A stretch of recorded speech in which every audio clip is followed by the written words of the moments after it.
Magnitude 7.7, Haida, the epicenter at a focal depth of about 19 kilometers. As a result, we have seen tsunami warnings that have been issued by Environment Canada from the northern tip of Vancouver Island, extending up through Haida through the north coast as well. Now, I mentioned that this is a strong earthquake, ranks at number 3 in the history books, the strongest one, a 9.0 back in 1700, heading into 8.1 as we headed into 1949, and of course certainly 7.7 with this one. Many of you are calling our storm line, talking about how you felt the earthquake and several of the aftershocks that you continue to feel. Stay with us here at the Weather Network. We'll continue to bring you the details of this developing story of the earthquake and the tsunami warnings that have been posted, and we also have other big stories we are following as well across the country. This weather segment has been brought to you by but everything's pretty much been away. But then there we go. That's a big 7.1 quake. 7.7, 8.5, 8.1. And if you see Queen Charlotte Islands gets that 5.8 again coming up there. And Queen Charlotte Islands there at 8.1 earthquake. They got the 7.7, which is weird because the idea that you see that it's 8.1 and it's at 43 kilometers deep.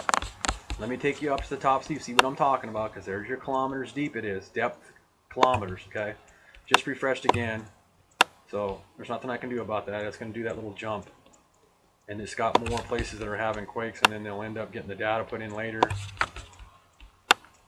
Then what it does is the graph will, the magnetometer will basically, I call them, and it's got a little bit misquoting how it's actually said, but the idea that it'll call up as soon as that quake hits, okay? But then some of these are hitting and it's just not being registered right away. And they're sitting there reading it and going, well, we got this and we got that, and then, so you got all this up in the BC area off the coast, okay?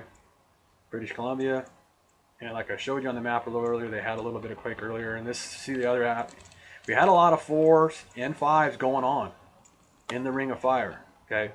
Philippines been getting hit, and let me take you to Intellicast and show you all this weather that's going on around the world, and just take you down through this first line. So we had a lot of 5-point somethings going on, and I apologize for the advertisements right now, folks. We'll see if I can get the zoom up here so we can get a little bit more of just what we were interested in looking at. We'll go left here, get away from the advertisements a little bit, and see what we're really after.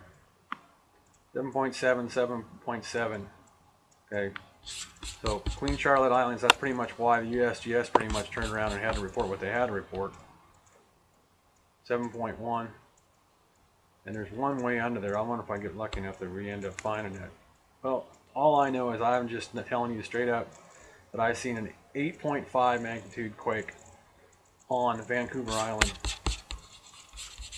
Then we got Montana. We'll see what they show in Montana being at 3.5. And we've seen this earlier. I seen that earlier today, the 2.3 and stuff they had earlier. California didn't get anything from this. That's some pretty good plate separation up there high. Okay. And there was in Nevada here recently too. I thought I had a quake showed up on, I showed you on a little bit earlier on the other map, I think. So there's a little fire down in Louisiana still. I hope that's not at the sinkhole or close to the sinkhole. So there is a dangerous sinkhole down there, folks. It likes rads. I'll give you a little update on the hurricane here. It'll plop in